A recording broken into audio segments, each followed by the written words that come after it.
Good morning, comic book fans. Welcome back to Comics in 5 Minutes. Fuck ice, I'm your ever-loving host, Shorty. We've got a brand new Afterlight Comics Books review today called Devil's Mint, and I always get excited when we get one of these. They're not necessarily, turning up regularly or reliably, but I don't think that's their fault. Having spoke to the guy who I think runs a company at a comic convention, who is lovely, I hope he watches this. I think it's down to distribution issues and trying to find the best way to get stuff out when you're a small company. It's never going to be easy, but I always appreciate it when they turn up.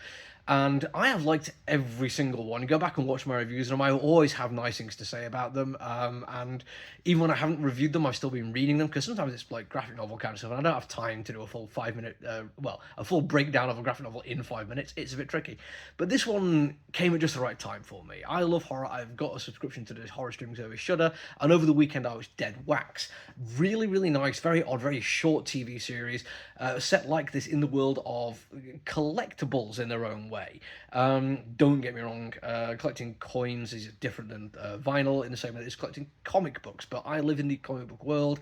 I own this business, and I've spent quite a lot of time faffing around with the collectibles market, and I'm aware of the problems inherent to it, and that people will go out of their way and engage in underhand behavior to gain advantage.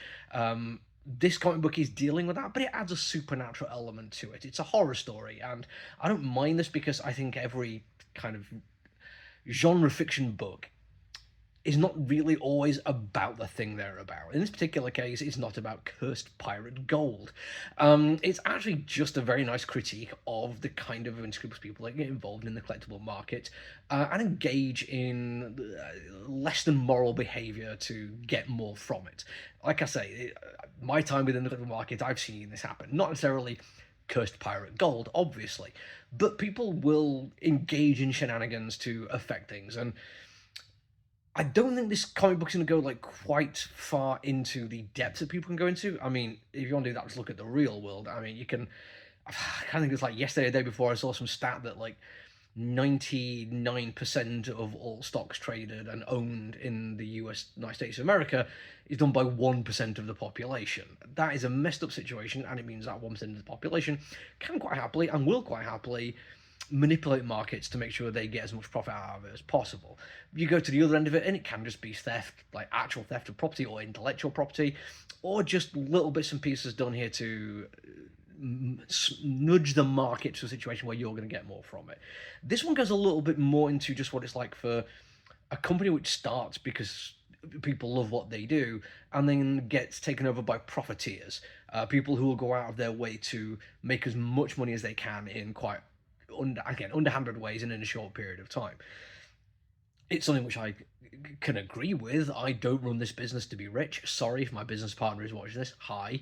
I do it because I love it, and as long as we make enough money to stay open, I'm happy to keep doing it. Thankfully, my business partner is not a profiteer, and they seem quite happy to just let me carry on doing what I'm doing. This comic really leans into the curse element of it, though, and we do get to see some fantastic haunted coins with ghostly pirates turning up. It's everything I wanted it to be, with a couple of exceptions. Number one, I feel if you can do this kind of story as a morality play, focusing on a guy who actually isn't a bad guy in the story, who doesn't get their comeuppance, but also really doesn't get much of a reward, feels like a bit of a waste of the genre. We do get to see some people get their comeuppance, they do get their morality play payout, and it's beautiful, and I love it, but it feels like maybe it wasn't quite as satisfying an ending as it could have been. In terms of the way it looks, mostly it is brilliant. I do absolutely love the fact that I'm not necessarily going to say it has a reduced color palette. There's still quite a lot of richness and depth to it, but most of the comic book takes place in quite a small number of locations, and one of those is where most of it happens, and there is non-white light. It is like a yellowy orange light, and that means all the colors we see are modified by the light source. This is really effective. It does get the sense of it being slightly more enclosed, slightly more tight visually storytelling wise, and I love it for that. You just get really good use of shadows. There's, however, a couple of points when people are in corridors and doors are opening and closing and lights turning off that I feel like there's a couple of beats where I'm like, wait, hang on, why is that person there? Or is that the person I think it is? Wait, was that the door that they'd gone to before? Why are they outside? And I just think a little bit more tightness and control of this storyline will have made that particular section flow easier.